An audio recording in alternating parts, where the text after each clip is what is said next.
singkatnya begini ya. Idrak syai' ala ma huwa alaihi idrakan jaziman. Jadi ilmu itu kalau secara umum ini secara lughah bahasa.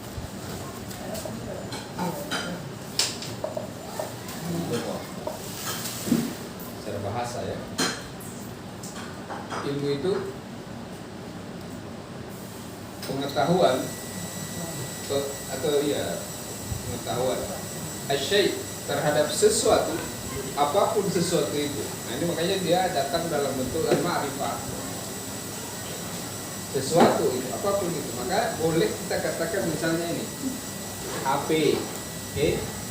Ini kan ada ilmunya nih. Teh, kita ada ilmunya, baru bisa disebut teh. Sirup, nasi, semuanya. Dia harus memenuhi syarat. Ini yang menjadi syaratnya. Diterangkan jaziman. Jadi pengerti ilmu itu bukan sekedar tahu. Oh aku tahu teh itu. Oh aku tahu alamat rumah wali kota. Ya, di mana di dekat Adiaksa misalnya. Tapi yang dimaksudkan ilmu ini dia harus disertai keyakinan.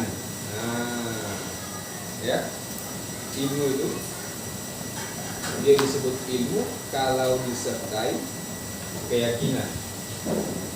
Makanya kalau ada yang tanya di mana rumahnya Pak RT, kalau tanya ke sebagian di antara kita mungkin rumah Pak RT di sini atau rumah gubernurnya di sini. Tapi untuk mau tahu pasti RT-nya berapa, RW-nya berapa, pintunya warna apa, jendela kamarnya terbuat dari apa, jumlah penghuninya di dalamnya berapa, ya. Masya Allah. Langsung makan dulu.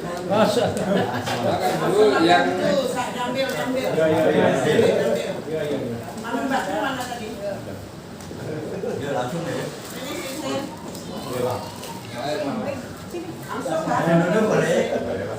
Langsung makan dulu bang. Ini dia.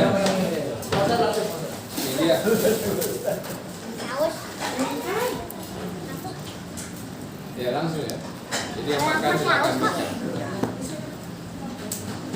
Jadi ilmu itu adalah mengetahui terhadap sesuatu diiringi disertai dengan keyakinan.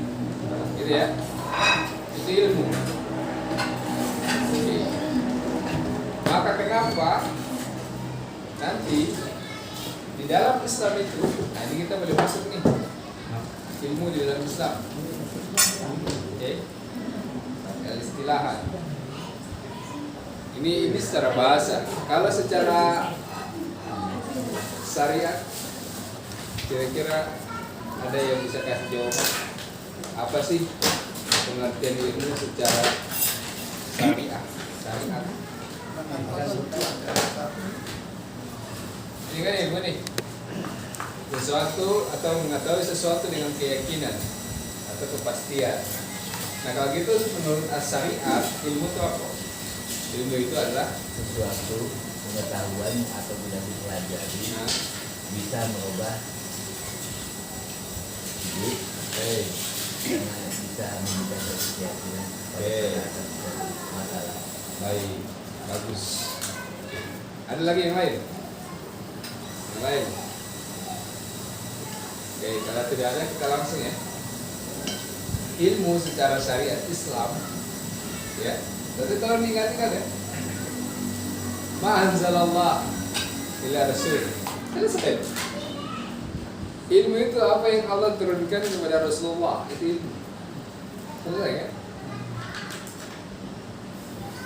Kalau antum nggak pakai definisi ini, tersesatlah kalian. Kalau paham ilmu itu menurut Aristoteles, Socrates, menurut Prof ini dan itu, kacau kita. Ya, jadi hati kita sudah jadi kacau karena memahami konteks ilmu sudah keliru dari awal. Maka kalau ilmu itu Kenapa harus disertai keyakinan? Sebab kalau dia nggak yakin maka bukan ilmu namanya, hanya pengetahuan. Ya, itu pengetahuan. Ya, tapi kalau ilmu dia harus disertai keyakinan. Makanya ilmu menurut agama Islam itu apapun yang diturunkan atau apa yang diturunkan Allah kepada Rasulullah. Pertama apa yang diturunkan? Al-Quran. Kedua, hadis. Pintar. Jadi kalau dibilang apa sih itu ilmu? Jawabannya Al-Quran dan hadis. Al-Quran dan hadis. Tidak boleh jawab yang lain. Kalau Anda menjawab yang lain berarti Anda nggak yakin. Sementara definisi ilmu sesuatu yang diketahui berdasarkan keyakinan. Ya. Jadi ini ilmu sekaligus pelajaran pondok di dalam maupun di luar negeri. Jadi di Arab sendiri seperti ini dia, bukunya itu Arab, di rumah sudah ada. Ya. Maka ilmu itu kalau menurut syariat apa yang Allah turunkan kepada Nabi SAW, yaitu Rasulullah, ya, berupa Al-Quran dan hadis. Berarti masalah selesai kan? Berarti yang punya ilmu adalah orang yang Belajar Al-Quran. banyak menghafal Quran, banyak memahami Al-Quran dan melaksanakan Al-Quran. Demikian pula dengan hadis. Orang yang alim itu orang yang banyak menghafal hadis, ya, memahami hadis, mengamalkan hadis dan mendakwakan hadis. Maka disebut alim. Ya. Pertanyaannya kembali ke kita semua. Kita ini sudah alim belum? Sudah. Cuma alimnya sebagian. Iya, setengah-setengah. Setengah betul. Jadi sholatnya dia sudah alim. Oke. Puasanya sudah alim. Zakatnya sudah alim. Oke. Umroh hajinya sudah alim. Oke. Berbuat baik sebagian alim, sebagian belum. Ya kan? Cuma tinggal dia menambah. Makanya disebut oleh beliau dalam kitab itu wazdad. Ilmu itu harus ditambah. Kalau ilmu tidak ditambah maka orang itu ya ilmunya segitu-gitu ya. Ini tentang ilmu. Belum lagi nanti kita masuk pada yang kedua. Kalau 4 saja nanti sesi kajian. Ada juga yang namanya hukum. Nah, kita masuk dalam hukum. Iya. Hukum.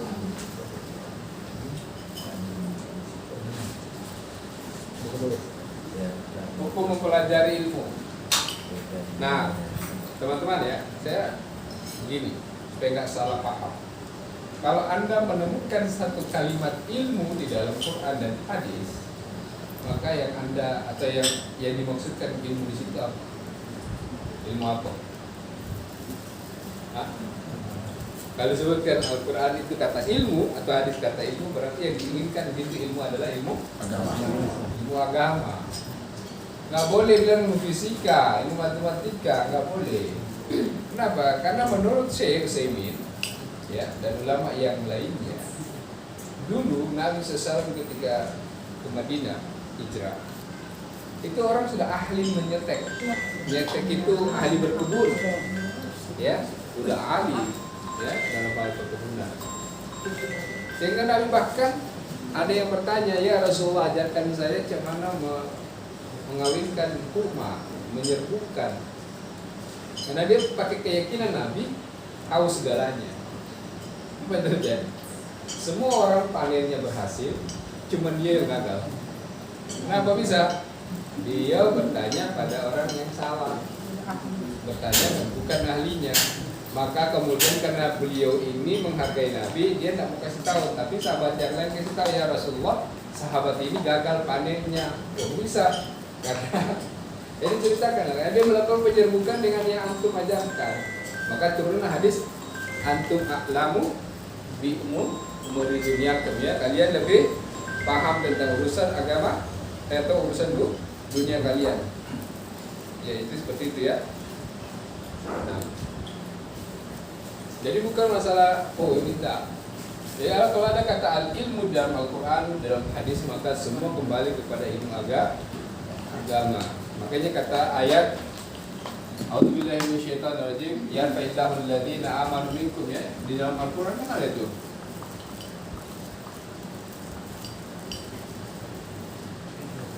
Yarfa'illahu alladziina aamanu minkum walladziina utul ilma darajat. Ya. Allah mengangkat orang yang beriman dan orang yang punya ilmu. Jadi cuma ada dua golongan yang diangkat dari Allah, yaitu golongan yang beriman dan yang punya ilmu. Kenapa orang beriman diangkat dan orang yang punya ilmu?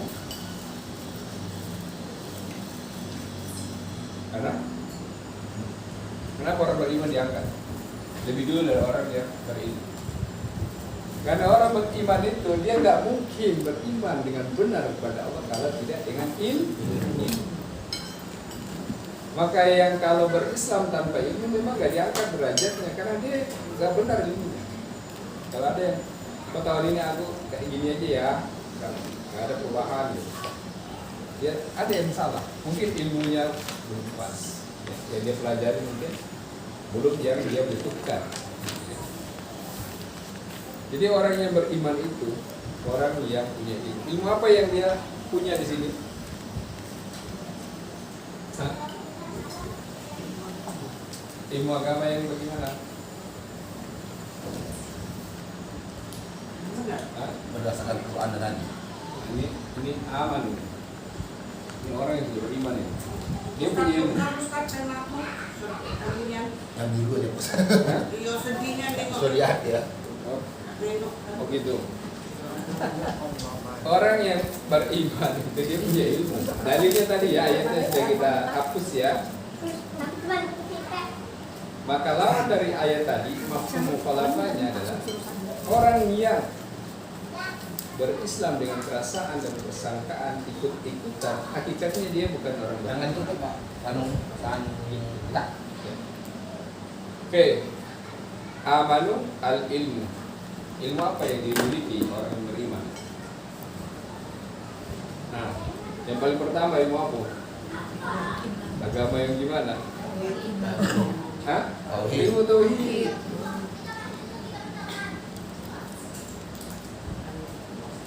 Ilmu tauhid. Maka sebenarnya akidah ya di sini atasnya kan akidah dalam kurung ya. Ilmu akidah. Nah, cuma ilmu akidah itu pendalamannya ini tauhid ya. Sebab ilmu akidah itu luas sekali. Ya, kita khususkan dulu. Karena ilmu akidah itu nanti ada dibagi lagi. Ya, ada namanya tentang masalah asma wa sifat. Kemudian ada masalah dengan rububiyah dan uluhiyah. Kemudian ada juga masalah dengan manhaj. Akidah itu manhaj. Itu masuk dalam masalah akidah. Oke. Kalau sudah dia paham ilmu tauhid, maka syarat yang pertama apa yang dia penuhi di dalam keislaman? Hah? Iya, rukun Islam.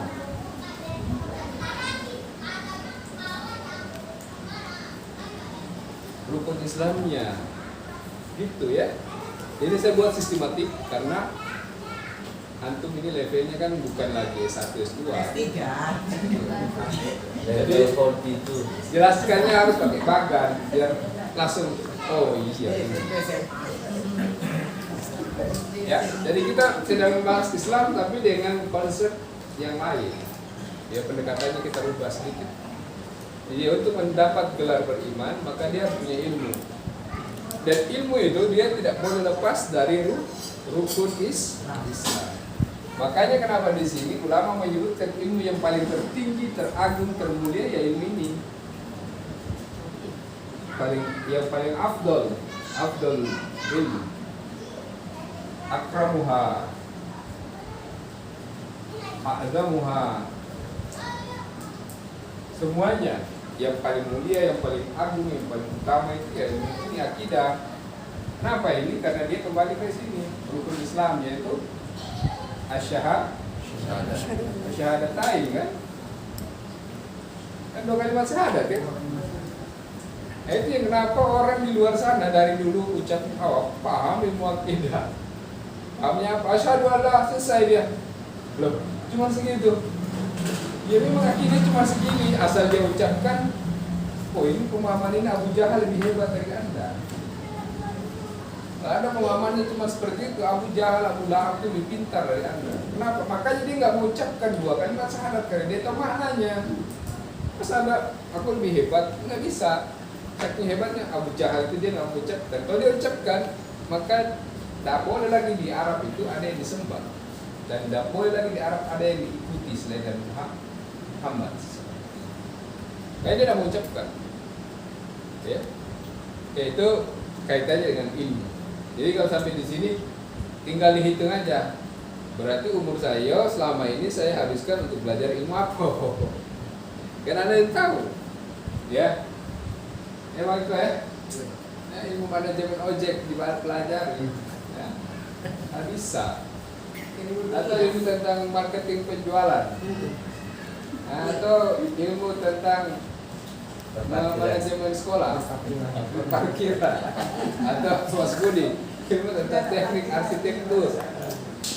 Nah itulah di situ Anda kalah di sini, kalahnya di al-asal. Saya, ya, apa tuh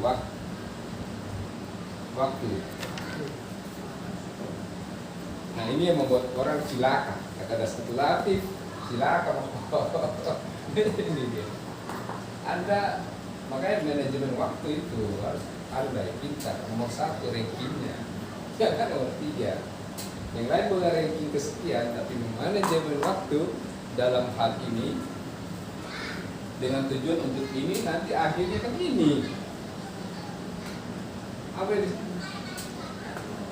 Hah? Nyata. Ya benar kan? Surga. Kayak kita maunya ini kan, tapi cuma caranya kadang-kadang kita amburadul, nggak karuan. Nabrak sana, nabrak sini. Apa sebab kenapa ditabrak sana sini? Karena lawan dari ilmu apa itu? Lawan dari ilmu apa? Azummu. Apa itu azum? Gelap. Al ilmu nur, cahaya kan? Begitu. Anda kan selama ini menganggap oh punya cahaya, iya kenapa lembur? Anda punya cahaya, Anda nggak mungkin lembur, pasti namanya lurus. Nah karena kurang ilmu, kurang cahaya, makanya lembur sana, lembur sini, ya kan? Kayaknya pusing sendiri ya, stres ya. Karena ilmu itu nggak ada, kecuali sedikit. Makanya orang alim itu dia tahu fitnah ini akan terjadi kalau dia berucap seperti itu. Dia berbuat, itu fungsi dari nur, cahaya ini. Itu bedanya orang alim dan tidak alim. Dia jaga lisannya, dia jaga sifatnya, dia jaga perbuatan. Dia tahu karena dia ucapkan ini berbahaya bagi dia, dunia dan akhirat. Kalau orang yang tidak punya ilmu, sembarang dia ucapkan. Akhirnya numur kan?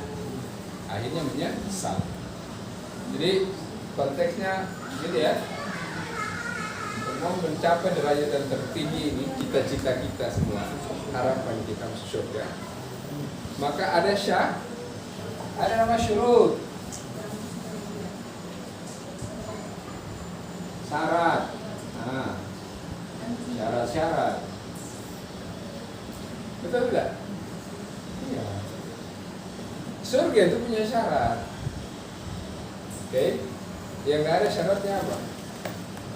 Neraka. Anda mau bermaksiat, sekarang bermaksiat lah, kan gitu.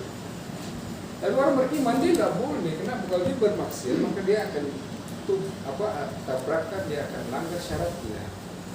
Kan begitu. Tapi orang nggak beriman, dia coba nih, apapun dia lakukan, karena dia tahu dia nggak punya ilmu kan, dengan semua syarat-syaratnya dia tabrak. Kan begitu. Atau orang beriman itu hidupnya seperti di penjara. Kata Nabi SAW, dunia sijnu al-mu'min, jannatu kafir. Ya. Maka dunia itu harus dibuat, dikondisikan dunia ini seperti penjara. Kalau Anda tidak menganggap dunia seperti penjara, berarti ya nanti jatuhnya bebas. Makanya orang mukmin dia nggak boleh bebas, sebab Nabi yang menjelaskan kalau sudah jadi mukmin maka dia harus membuat dirinya di penjara. Jadi kalau ada mukmin bebas, oh ini boleh, nggak apa-apa, itu nggak apa-apa, semua sikat, yang penting sholat, maka dia nggak bisa masuk jadi mukmin. Kalau dia hanya mengukur sholat saja sebagai syarat mukmin, salah dia. Ya. Semua yang dibaca itu namanya al-hududullah. Kalau dalam Al-Quran disebut wa may yata'adda hududallahi fa ulaika humul fasiqun kafirun. Siapa yang melanggar batasan-batasan Allah, maka mereka itu orang yang fasik. Ada juga yang kenapa fasik? Karena batasan hadun itu batas, ya. Itu batas kalau bahasa Arab. Batas ya, ini nggak boleh. Kok ini nggak boleh, ini nggak boleh. Ya memang macam begitu, sebab yang menjadi ini ya, kata Nabi di hadis yang lain. Allah menjadikan dunia dikelilingi oleh asyahwat. Asyahwat itu apa ya? Nafsu. Ya. Itu ada hadisnya. Hufatul jannah, hufatul jannah bil makarih wa hufatul nar bisyahwat.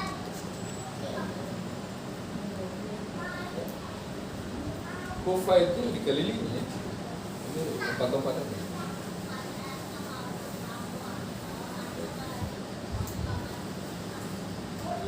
Surga itu Allah kelilingi dengan al-makari. Al-makari itu sesuatu yang Anda benci. Betul tidak? Sesuatu yang dibenci. Contoh, Pak Wahab lagi tidur enak-enak. Subuh, Allahu Akbar, Allahu Akbar. Aduh, sholat lagi. Betul. Orang minum khamar, enak kan? Mantap.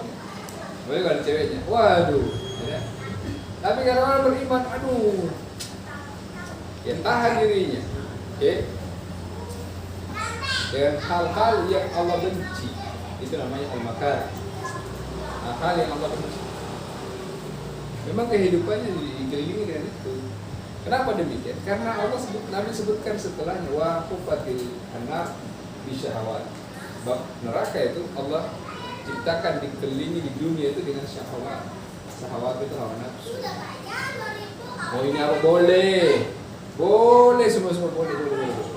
Makan ini boleh, ini semua boleh. Itu syahwat. Ya.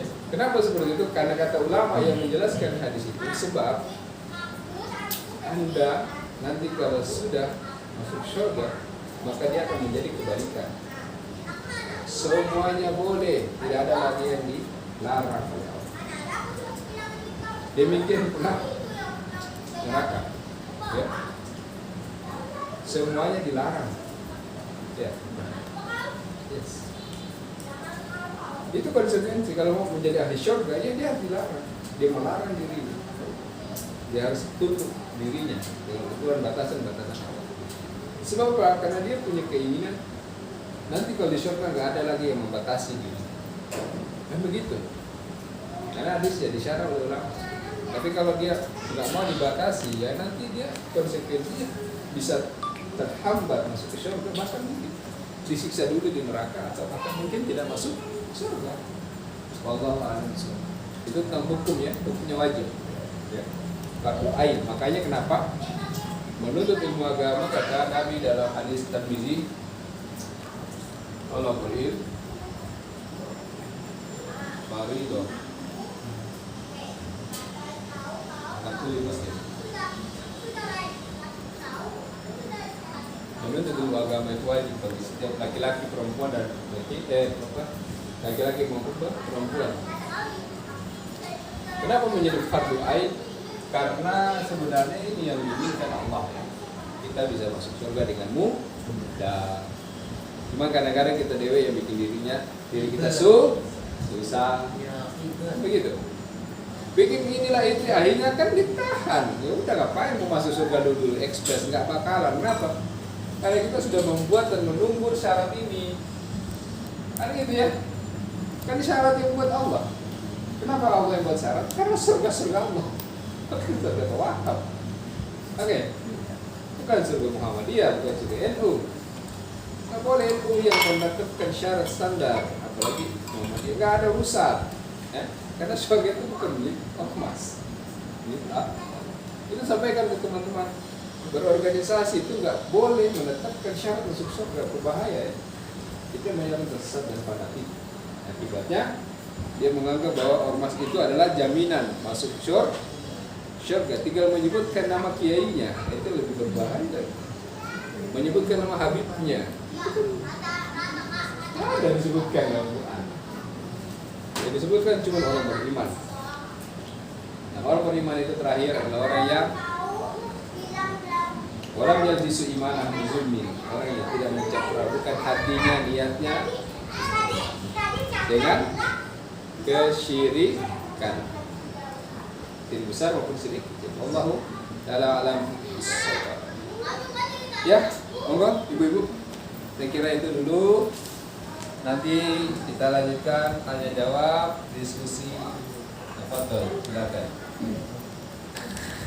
Tadi siapa yang larang? Tanya. Nah, ini dulu Raju. kopi. Ada yang larang. Mantap.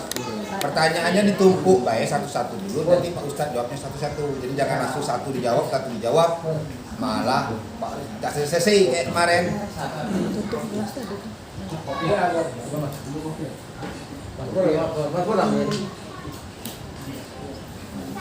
Cepatlah tanya, jangan nanggut, jangan jeda.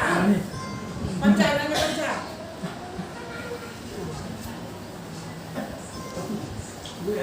Aku duluan ya. Bismillahirrahmanirrahim. Mudah-mudahan tidak salah. Salah saya kalau sudah bilang sugo. Kali ini para ibu-ibu ini bukan lagi kepengen undang-undang. Kan gitu. Tidak, kalau laki-laki bilang tetap kami bisa tutup. Kami di rumah baik. Menang itu. Jadi macam ini Ustaz, kami kan selalu dengar yang sepintas ini. Istri itu gampang masuk surga, debla-debu antara lain. Ngurus anak, suami di rumah, ibadah di rumah, selesai. Kalau saya tanya tadi Ustaz mengatakan belajar ini, belajar porno, banyak itu bingung dan ini. Nah, mana nak kami duluin?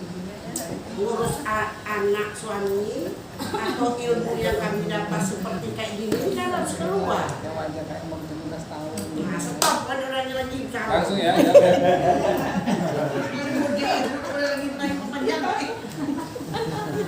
Ini Yonia pertanyaannya ini berat. Nah, maju ini saya. Berat ujian kehidupan. Boleh. Luar biasa ya. Ya pertanyaannya sebenarnya Sedikit. iya tapi Panjang. jawabannya yang berat dan sudah sangat dalam ya. Apakah bagi wanita dengan ibadah, dengan perintah, lalu bagaimana caranya wanita khususnya itu bisa masuk ke dalam surga tadi? Padahal kan surga itu ada syaratnya. Ya, makanya kenapa wanita itu cepat bingung? Ya. Makanya Allah membatasi untuk syarat perempuan itu bisa cuma 3 syarat. Saya lupa hadisnya ini ya. Ada sebagai 4 syarat. Laki-laki nggak ada syaratnya, susah jadi.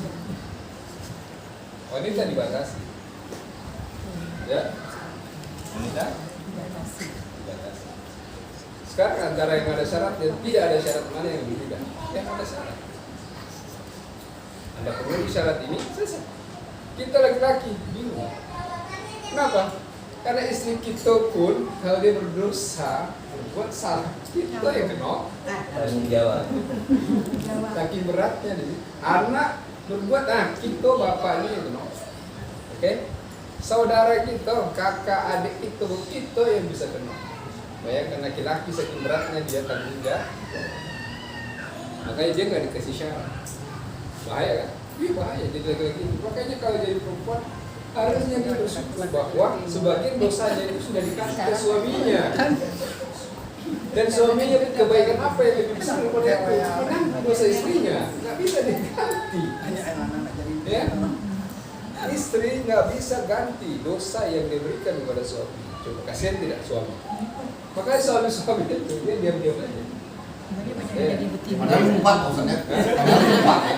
Ya sebenarnya kan dia bukan ya Allah kayaknya nggak adil, tapi kan nggak boleh. Makanya banyak yang laki-laki mau jadi perempuan tanya. Nah, keren lagi. Betul. Saking dia nggak terima kan beratnya sebagai laki-laki tanggung jawab. Akhirnya ada laki-laki yang udah nikah, ada yang nggak punya anak, ada yang mau jadi perempuan tadi. Jangan mau jadi perempuan sekarang. Ada yang nikah lagi. Ya. Nah, itu yang kuat nanggung tanggung jawab. Bisa nanggung dua. Gitu. Menambah tanggung jawab. Jadi Bu Mami, kepala kita, kepala grup kita, ya, kepala suku kita ini, ya, satu cuma. Allah cuma minta siko cuma. Dari ketiga atau keempat syarat ini, ya, diantaranya apa? Dia jaga sholatnya, dia jaga hijabnya, dia jaga kehormatannya. Dengan apa? Satu aja, yaitu Batu. kan itu sebenarnya. Dengan taat ini, dia penuhi ini. Sholatnya dengan taat, dengan kehormatan atau suaminya dia taat, dengan hijabnya dia taat. Dia taat, cuma taat aja. Dia tidak disuruh kamu ya perbanyak ibadahmu yang sunnah supaya kamu selamat. Aduh, dia suruh taat aja dengan yang wajib. Wajibnya aja. Ya. Bukan yang sunnah. Nah, coba Allah berikan wanita setiap bulan haid. Haid itu mungkin tidak. Bahwa memang Anda itu sudah sangat disayangi oleh Allah. Dimudah-mudahkan sudah. Sholat sudah enggak sholat, puasa sudah enggak puasa, betul tidak? Jihad sudah enggak jihad dengan pedang di rumah. Enggak pergi jaga medan perang atau medan perbatasan dengan orang kafir, enggak boleh perempuan laki-laki. Ya? Semua kehormatan untuk melawan maling laki-laki, untuk melawan semua laki-laki. Anda hanya disuruh ini sama Allah. Anda taatlah dengan suami. Taat dalam sholat yang wajib, taat dalam berhijab, dan taat dalam menjaga kehormatan Anda sebagai seorang istri. Hanya taat aja. Kira-kira masih berat enggak? Kalau suaminya bebelelo. Kalau suami yang agak-agak ke kiri-kirian, ya, maka itu hebatnya hukum Allah. Maka wanita istri tidak diberikan tanggung jawab, memikul. Ya, suaminya mau minum khamar, mau judi, istrinya nggak nanggung. Coba sebaliknya ya, istrinya minum khamar, jangan kan minum khamar. Keluar dari rumah aja tidak dosanya, itu keluar dari suami. Tapi kalau anaknya yang berbuat itu juga benar apa orang tua? Apa? Bapaknya aja. Pada ayahnya sebenarnya, hukumnya kepada ayahnya. Kalau ayahnya masih hidup, beda kalau ayahnya sudah meninggal. Kalau dia mengambil kewajiban suaminya. Bukan berarti ya ibunya Kami omongan itu. Kecuali kalau suaminya sudah meninggal atau tidak bisa ya. Iya. Jadi kalau masih ada suaminya maka semua tanggung jawab istri, anak kepada suami. Kira-kira ada yang bisa tandingi? Tidak. Harta bisa. Ibadah kita kasih ke suami bisa nggak bakalan. Karena tanggung jawab itu terlalu besar. Makanya suami itu kenapa wajib taat kepada suami. Ya. Karena dengan taat ini akan menggugurkan semua kekurangan istri. Hanya dengan taat aja. Contoh, dia sakiti suaminya. Tapi dia taat, itu bisa menggugurkan. Atau hal-hal yang lainnya maksiat. Dia kadang nggak sholat, haidnya cuma 6 hari, dia bikin 10 hari. Kan ada yang kayak gitu ya, 9 hari. Kan dosa sebenarnya. Atau hal-hal yang lainnya. Dia taat dengan suami, maka suami menjadi syafi'un lahu. Apa itu syafi'? Memberi syafaat. Bayangkan kalau suami memberi syafaat, tidak dimuliakan, lalu siapa yang berikan syafaat pada istri? Orang tua terputus. Ya, ada kalau dalam batasan tertentu, tapi secara umum ya cuma suami. Makanya kata Nabi SAW, satu lagi, seandainya boleh aku perintahkan kepada manusia sujud sesama manusia, kata Nabi, maka aku akan perintahkan istri itu sujud kepada suami. Ya. Seandainya boleh, kata Nabi SAW hadis Bukhari, Muslim, boleh manusia sujud dari manusia, maka aku perintahkan cuma satu boleh yang bolehnya, yaitu istri sujud kepada suami, bukan kepada orang tuanya. Karena tanggung jawabnya keselamatan dia surga dan neraka itu pada suami. Itu beratnya tanggung jawab. Disahkan kali itu. Hai, silakan Iwan. Jawab tadi kamu. Berarti kalau suami punya istri yang taat kepada suami, baiknya pada suami, sebenarnya juga menjadi syafaat ya. Iya, jadi syafaat. Berarti lebih baik ibadah bagi suami berarti ya. Nah ini saya dengar beberapa orang yang bicara katanya dahulukan akhirat maka dunia akan mengikuti. Nah, apakah yang tadi yang kita bicarakan di awal tadi itu hubungannya itu kan? Iya. Karena kan gini kan, kalau ya kita dalam kehidupan kita ini kadang-kadang kita dalam hal berkarir misalnya kan, kita kan mendahulukan belajar mungkin belajar mengenai dunia kita. Karena kita melupakan dengan nama ilmu agama segala macam. Saya teringat orang berkata seperti itu gitu. Apakah yang tadi kita bicarakan di awal tadi? Jadi kalau misalnya kita mengejar akhirat, berarti dunia itu nanti akan mengikuti. Semua pintu akan terbuka. Gitu. Iya. Gimana pengertiannya? Ada ayatnya memang. Manja hadapina ya. Lanah dianahu subulan. Okay. Berjihad bersungguh-sungguh itu dibagi oleh ulama ada empat. Bersungguh-sungguh untuk mencari hidayah. Itu yang pertama. Jadi di antara kita semua ini, ketika kita dulu kuliah, bekerja, kan sungguh-sungguh kuliah ya, bekerja kan sungguh-sungguh. Itu kesalahan kita masa lalu, maka sekarang nggak boleh salah lagi. Yang benarnya menurut syariat, kata Ibnu Qayyim itu ada empat cuma jihad dengan arba'atin marawati. Jihadnya jiwa seorang muslim, seorang hamba itu hanya ada empat. Walaupun nanti ulama lain menambahkan 3 atau beragam. Yang pertama bersungguh-sungguh untuk mempelajari al-haq, agama dengan tujuan mendapat hidayah. Kalau dari definisi itu berarti kita semua keliru kan? Ya, yang kita sungguh-sungguh dari pagi, siang, sore, dan malam adalah untuk mencari dunia. Maka nggak boleh, dia harus dirubah, mencari agama. Macam mana yang kondisi sekarang nggak apa-apa, dia bekerja, yang kuliah, dia ibu rumah tangga, ya. Tetapi dia niatkan saja semua itu kuliahnya, ibu rumah tangganya untuk taat kepada A. Dirubah niatnya. Dia kerja nih, maka dia niatkan ya Allah aku bekerja untuk taat kepada Allah, kepada suami dan lain sebagainya. Nah, begitu. Ya, yang kuliah juga dia taat kepada Allah dalam membahagiakan orang tua dan yang lain sebagainya. Ya.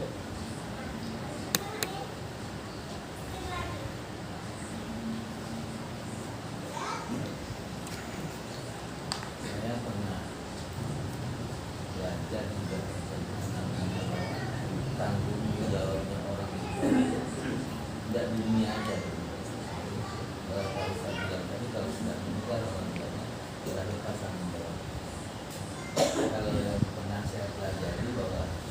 misalnya saya Pak Ustaz, kakak saya udah meninggal, saya melakukan zina, saya berbunuh, saya menghormat, maka orang tua saya dalam kubur dapat sisa di saat saya melakukan perbuatan yang tadi. Tapi kan kalau dengan begitu bahwa tanggung jawab yang dipikul orang tua itu sampai dalam kubur gitu proses terhadap anak-anaknya.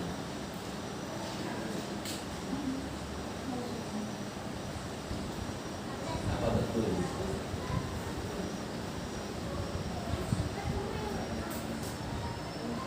Iya.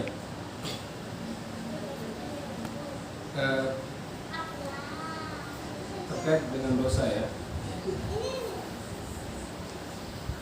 dosa orang tua. Nah, maksudnya kita, jadi kita, misalnya saya sebagai orang tua atau orang tua saya lah kalau misalnya orang tua saya kan sudah meninggal. Jadi seandainya saya melakukan kemungkaran, misalnya saya berzina, saya berjudi, saya minum obat, maka orang tua saya di dalam kubur akan dapat sisa karena perbuatan saya dunia. Jadi kan kalau seperti itu, waktu orang tua sudah meninggal, kita anaknya kalau melakukan kemungkaran, orang tua juga masih kena dengan azab Allah. Iya. Jadi sebenarnya kalau dosa itu memang harus dirinci. Kalau dia usianya di bawah akil balik, maka dosa dia masih ditanggung orang tuanya. Itu yang paling kuat sebenarnya. Tapi kalau dia sudah akil balik, ya, dia sudah akil balik, kita paham ya, maka dia akan tanggung sendiri. Dia akan tanggung sendiri. Ya. Kalau misalnya orang tua menjadi contoh yang buruk, itu dosanya lain lagi. Contoh begini, orang tuanya minum khamar. Kalau anak dia tumbuh dengan keyakinan nggak apa-apa minum khamar. Kalau ditanya kenapa kau minum khamar, ayah saya mencontohkan. Maka selama anak itu minum khamar, dosa ayahnya mengalir ke dia. Karena dia menjadi contoh. Dalilnya dari umum, man sanna sunnatan hasanatan dan man sanna sunnatan sayyi'ah falahul ajru wa ajru ma fa'iluhu wa la yanqusu syai'an.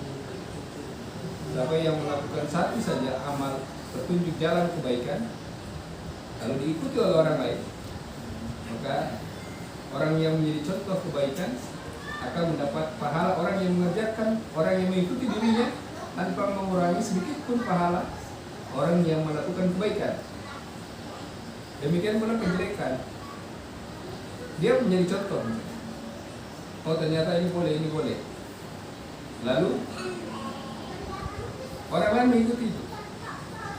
Dosa dia yang mengikuti dan dosa orang yang menjadi contoh tanpa mengurangi dosa orang yang mengikuti sedikit pun. Gitu ya. Jadi tergantung. Kalau memang kejelekannya adalah contoh dari bapaknya, atau orang tuanya sudah meninggal, kalau dia orang tuanya belum sempat bertaubat, ya hendaknya anaknya memohon ampun kepada Allah ya, tentang kesalahan contoh-contoh buruk orang tuanya. Ya.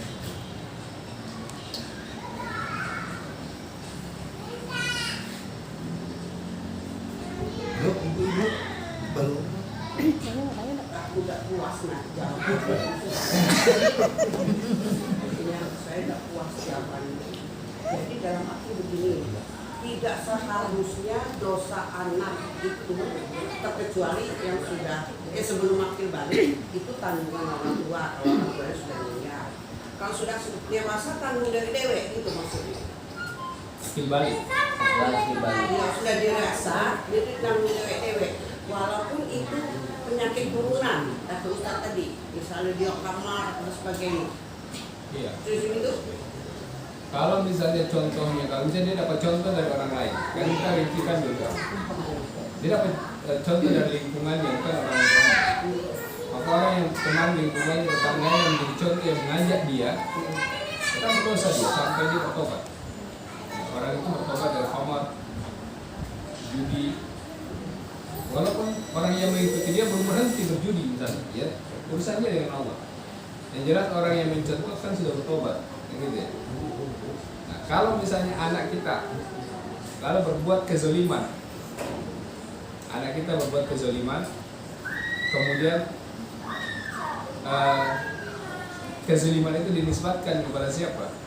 Maka dilihat kezalimannya itu dirinci. Memang fikih begitu ya. Kalau kezalimannya itu misalnya berdiri sendiri, dia di luar rumah, dia kontrak, dia minum khamr, berjudi dan lain-lain, maksiat dan ya orang tuanya di kampung di tempat lain nggak tahu, maka dosanya untuk dia semuanya. Tidak ada masalah ya, untuk anaknya semuanya ya. Tapi kalau misalnya serumah, dia tahu anaknya ini keluar dengan pacarnya, misalnya. Ayahnya tahu, bapaknya tahu, lalu bapaknya tidak melarang, bapaknya berdosa. Begitu memang. Maka dosa itu dia harus ada syaratnya, al ilmu, dia tahu. Ilmu itu kan tahu. Idrakun syai'. Itu bahayanya kalau anak kita bermaksiat dengan kita saat serumah. Istilahnya di depan mata kan. Iya. Beda kalau dia bohong ya. Kamu kemana nak? Mau ke rumah kawan. Kawan siapa? Kawan sekolah. Cewek apa cewek? Cowok. Rupanya cewek. Nah itu urusan dia lagi. Tapi kalau dengan siapa? Dengan cewek. Orang tuanya ya hati-hati. Orang tuanya berdosa. Nah nggak boleh. Hukum asalnya batasan Allah nggak boleh. Gitu ya. Walaupun dia sudah akil balik, walaupun. Nah itu dia. Makanya tadi kita sebutkan fikih itu dibagi, ada fikih muamalah, fikih ibadah. Ya, ada fikih ibadah kita, sholat kita dengan Allah, ada fikih tentang urusan kita dengan sesama manusia, anak kita, istri, suami, tetangga, orang tua dan lain sebagainya. Itu dirinci. Makanya kenapa fikih muamalah itu dia rumit, nggak boleh kita putuskan sendiri salah benarnya, apalagi kita kapasitasnya ya biasa-biasa saja. Dia harus diserahkan ke ulama yang paham masalah fikih muamalah. Karena dia sangat kompleks dan harus didatangkan kedua belah pihak yang berselisih. Nah, boleh diputuskan karena dia fikih muamalah. Kalau fikih ibadah ya sudah, kita nggak sah sholat kita karena sakit perut. Hanya kita yang tahu, orang lain nggak ada urusan. Tapi kalau sudah muamalah nggak bisa kita yang putuskan atau satu orang, nggak boleh. Dia harus libatkan orang yang berselisih, dipanggil dua-duanya, tiga-tiganya duduk di depan, cerita 1, 2, 3, datangkan saksinya. Baru ditimbang dengan timbangan syariat, siapa yang salah, siapa yang benar. Itu muamalah. Makanya jangan disamakan fikih muamalah itu dengan fikih biasa. Oh kamu minum khamr, haram, berdosa. Iya. Kita bisa putuskan sekarang kalau dia minum khamr, karena kita tahu khamr haram. Ada dalam Quran. Tapi muamalah, siapa bisa putuskan orang lain berdosa? Kan nggak boleh. Kenapa? Karena kita nggak tahu dia keluar rumah ngapain. Contoh, istri keluar rumah. Kita misalnya tahu bahwa dia misalnya ke tempat yang kita tidak tahu ya, lalu tiba-tiba dia mampir sholat, lalu dia pulang kembali, atau dia mampir di majelis ilmu, kan habis pakai, rupanya HP itu tidak nyampai, rupanya dia keluar rumah ke majelis ilmu, lalu suami begitu, paket suaminya habis misalnya, wah istri saya kemana nih? Marah suaminya, oh pokoknya sudah macam-macam. Ya, dalam pandangan muamalah, kalau apa hukum istri keluar rumah dia berdosa. Cuma kan harus dirinci keluar rumahnya gimana dan apa sebab sampai istrinya tidak kasih tahu suami. Rupanya pulsa suaminya habis. Kira-kira siapa yang salah? Ya suaminya yang salah. Padahal yang salah awalnya istri kan. Makanya rinciannya itu yang panjang gitu. Bisa berhari-hari. Harus datangkan dulu orang yang berselisih, saksinya dipanggil, dibuktikan lagi betul tidak, ya itu muamalah. Jadi kalau masalah dosa anak tadi muamalah tadi kita sudah sebutkan ada rincian-rinciannya. Ya, kalau dia serumah dengan kita, anak kita keluar kemana, atau anak kita nggak sholat, nah, orang tuanya bilang biarin aja, kan orang tuanya berdosa. Ini muamalah tapi masih ditanggung oleh orang tua. Sebab apa? Anak itu dia menjadi tanggung jawab orang tuanya sampai meninggal, sampai di akhirat. Ya. Beda kalau orang tuanya sudah sampai ke anak sholat, orang anaknya nggak mau, maka lepas tanggung jawab itu. Tapi kan ada orang tua sebagian yang jangan dikasih bangun, biarkan dia tidur. Capek dia kasihan. Dia mau kerja pagi, betul tidak? Ini yang berbahaya. Muamalah yang seperti ini yang tidak di atas hukum, ilmu, itu yang membuat dosa itu banyak tanpa dia sadari. Dia sudah berbuat dosa selama bertahun-tahun dengan anaknya. Berdosa apa? Ya dosa muamalah tadi, dia biarkan anaknya tidak sholat. Begitu. Tiga.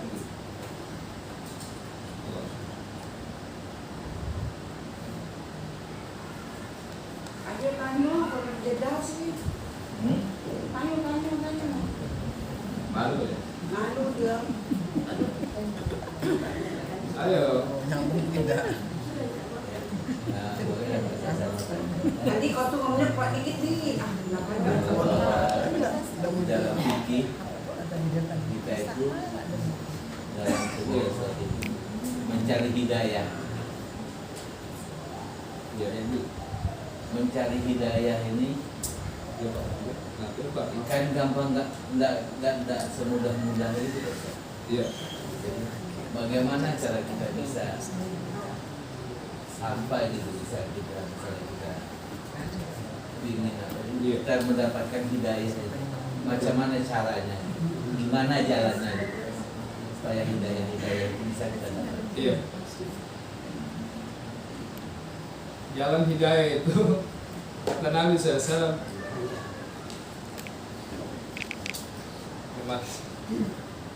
Ansalah kata Rikon.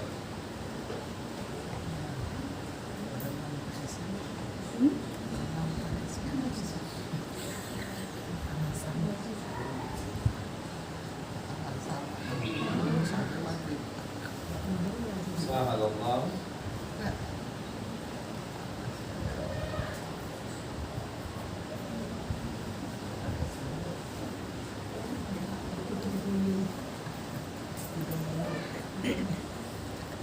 Ini dalilnya,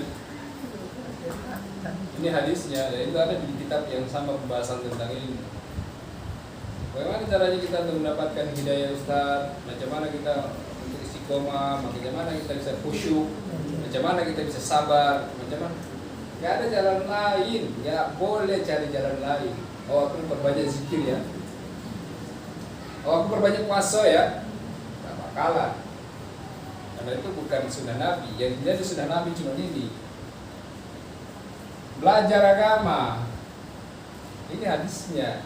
Man salaka tariqan, siapa yang menuju atau memudahkan dirinya kepada jalan tariqan, itu jalan ilmu, majelis ilmu, maka Allah akan mudahkan dia jalan masuk surga. Termasuk di dalamnya hidayah. Hidayah nggak bakalan bisa diperoleh pada orang yang nggak belajar agama. Makanya orang yang tersesat itu karena tidak belajar. Tapi itu saja sederhananya. Dia menjadi orang yang soleh, ya karena dia punya ilmu, bukan dia keturunan. Bukan. Dia menjadi nggak soleh, ya karena dia nggak ada ilmu. Semua diukur dengan ilmu. Yang mendapat hidayah, mau istiqomah, mau khusyuk, mau baik, mau lembut, semua dengan ilmu. Nanti nggak ada ilmu, gak bakalan dia mau oh, saya pengen deh jadi orang yang lembut. Nggak bisa, dia punya ilmu. Ilmunya ada Al-Quran dan dia harus hafal. Contoh di dalam ayat yang lain tentang masalah kelembutan. Ya. A'izzatun 'alal mu'minin. Anittum ma nah. Alaikum harisun alaikum bil mu'minin raufur rahim. Ya. Nah itu ayat seperti itu dihafal supaya menjadi acuan kita mau berumah lembut. Nggak bisa dia hafal ayatnya dulu. Sebab lembutnya bernilai ibadah kalau dia ada dalil. Ini kan orang nggak ada dalil, makanya orang nggak sholat pun lembut kan? Apakah dia bernilai pahala? Nggak bakalan. Karena lembutnya dia bukan karena Allah, karena tidak enak dengan manusia. Beda dengan orang yang lembut karena Allah. Aku hafal ayat, hafal hadis. Kata Nabi SAW, Azizun ma'anittum harisun alaikum. Nah, ya. Rasulullah itu punya akhlak yang luar biasa. Apa akhlak Rasulullah? Kan kita selalu pengen berakhlak dengan akhlak Rasulullah. Ya apa hadisnya, apa ayatnya? hafal, ya nggak bisa. Hafal dulu, baru amalkan apa yang kita hafal. Ayatnya itu tadi, azizun ma'anittum. Rasulullah itu punya akhlak ajizun. Ajizun itu bukan kabirun, sakilun lagi.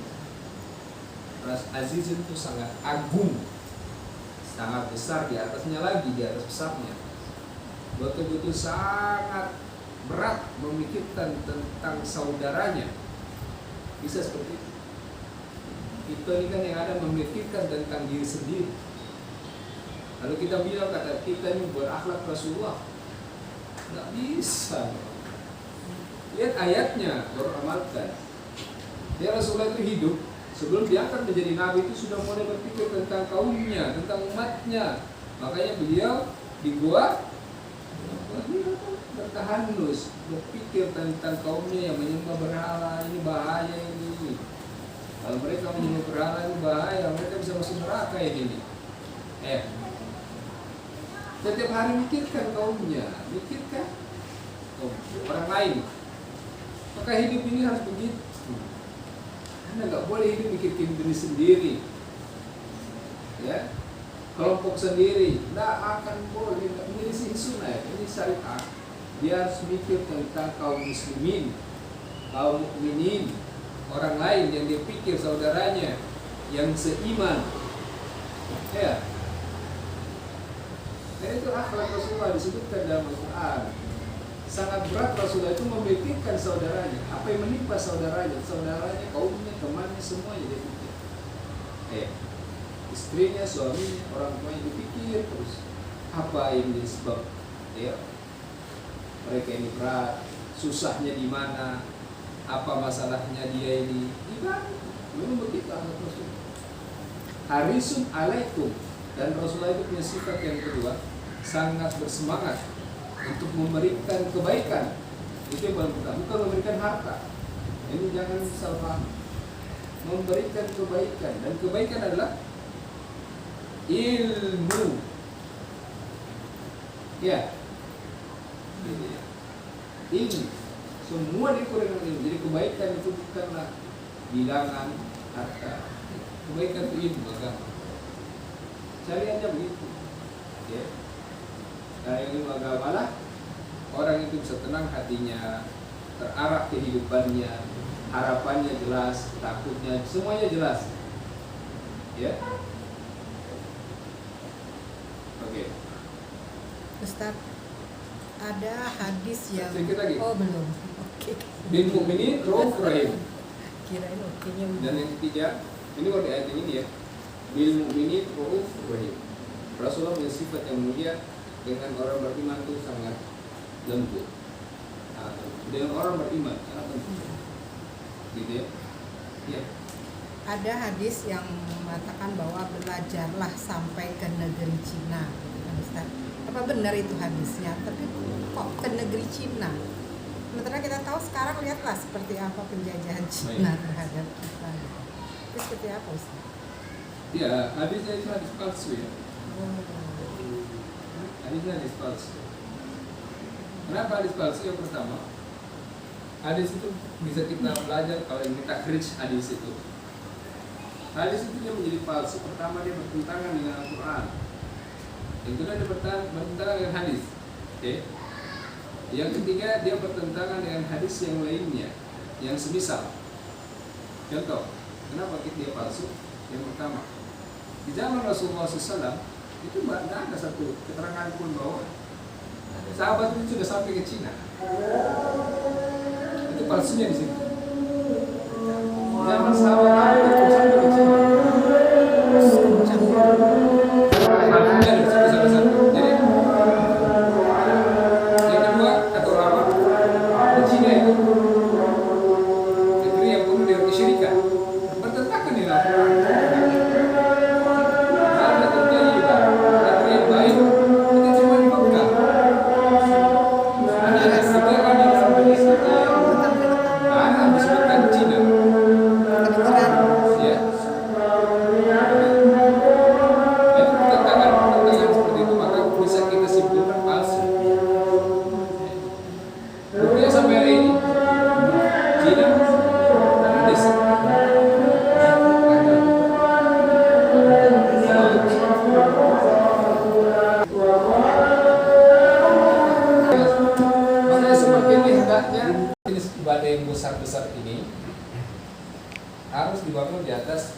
satu. Apanya yang satu? Niat. Niatnya satu. Nah, niat yang satu ini masuk ke dalam semua jenis ibadah, apapun ibadahnya. Ya. Harus karena itulah yang disebut al-ikhlas. Begitu. Apa itu ikhlas? Apa itu arti ikhlas? Mengerjakan sesuatu itu karena Allah. Ya, bagus. Apa itu ikhlas? Kan selama ini kita selalu bilang ikhlas, ikhlas, ikhlas. Iya, apa arti ikhlas? Nah, oke. Ikhlas artinya murni. Ya. Dari kata khalas. Khalas itu dalam bahasa artinya sesuatu yang tidak bercampur, artinya murni. Utuh. Semua niatnya murni untuk Allah. Barulah Allah izinkan Anda masuk surga. Gitu. Kalau tidak ikhlas macam mana Allah izinkan masuk surga? Marah Allah. Masuk surga tapi nggak ikhlas. Iya toh. Gampang kan? Jadi itu rumusnya. Kita kan selama ini punya, Ustaz bingung Ustaz, mau ilmu mana nih? Oke, tak kasih rumus-rumusnya. Ini singkat-singkatnya. Ilmu dulu. Ilmu tauhid, ikhlas nih. Apanya ikhlas? Niat. Dalam hal apa niatnya? Ibadah, semua ibadah. Untuk siapa? Untuk Allah. Akhirnya kemana? Syurga. Ya kalau muter-muter, makanya kenapa sudah nggak ikhlas lagi? Karena ilmunya tadi, ya, ilmu yang dia dapat, ilmu yang dia pelajari, ilmu yang dia yakini itu bukan ilmu yang bersumber dari Al-Quran dan hadis. Ya.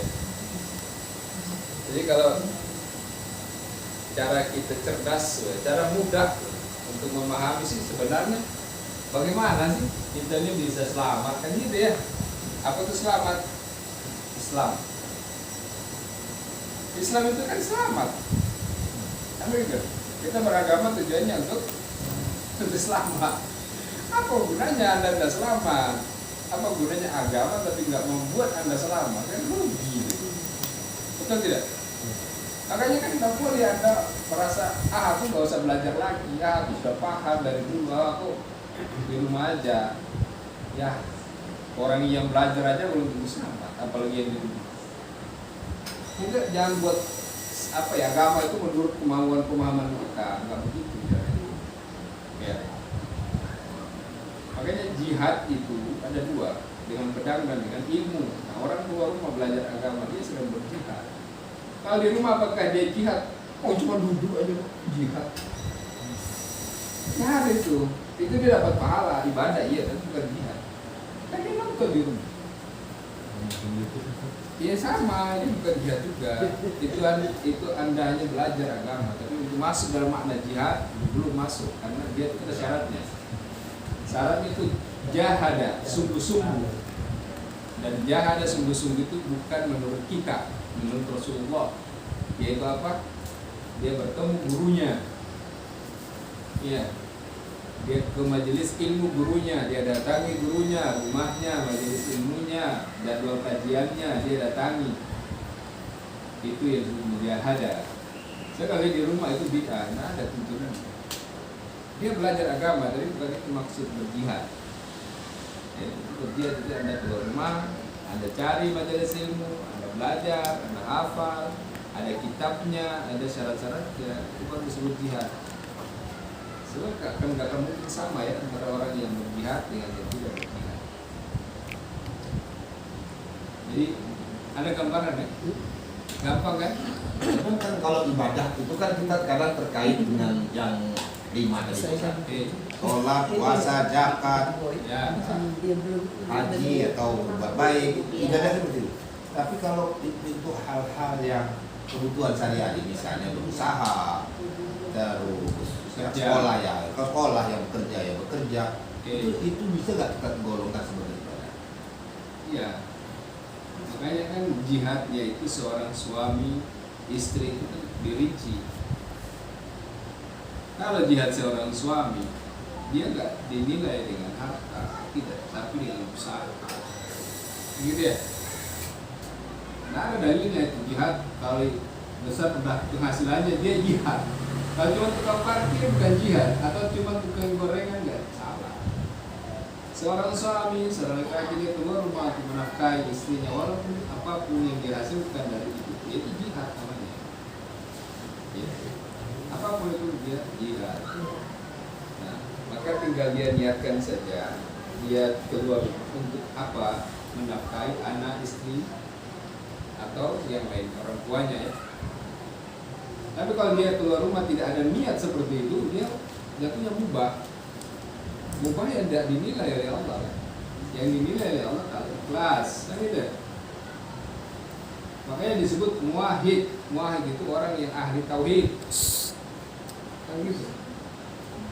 Orang yang ahli tauhid, orang yang selalu ibadahnya dia niatkan berikan untuk Allah. Nggak boleh ada yang lain, makhluk atau mendapat pujian atau mendapat kedudukan, tak boleh, harus niatkan untuk Allah. Dan kalau semua seperti ini indah hidupnya. Dia gagal pun dia bahagia karena sudah tercatat pahala. Dia gagal jadi presiden, dia niatkan kalau saya jadi presiden karena Allah itu kan pahala itu. Kalau nggak jadi ya tetap dia berpahala, kan enak ya. Bukan cuma jadi, tidak jadi pun berpahala. Akan lihat tadi itu hebatnya ilmu tauhid, jadi indah semua kan, nggak ada yang sia-sia kan. Mau kerja apapun, usahanya sebesar apapun, penghasilannya sekecil, ya dia niatkan untuk Allah. Karena orang yang kantoran yang gajinya 50 juta pun belum tentu niat karena maka yang hebat siapa? Yang tukang parkir, yang tukang somai, yang tukang perambulan, tapi niatnya untuk Allah. Walaupun penghasilannya cuma sebulan 1.200.000, ya. Ilmunya seperti itu ya. Itulah ilmu. Itulah yang disebut ilmu. Ada yang masih pusing? Mami. Itu tadi kan tauhid yang pertama, tauhid yang kedua belum dijelasin. Bingung tanya sama sini. Tauhid rububiyah. Iya. Kita kaji yang kedua, tauhid rububiyah atau tauhid penciptaan. Ya. Ada Gitu loh, ada yang ngapusin gitu. Di situ. Mami sendiri ngapus sendiri. Ini tidak nilai Kan diri. bicara jujur, kiri kanan tuh ngapusin. Ngapusin bahasa Jawa kan bohong.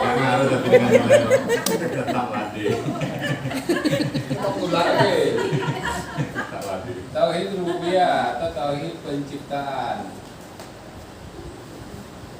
Oke, ini yang kedua ya. Tauhid yang kedua ini dia.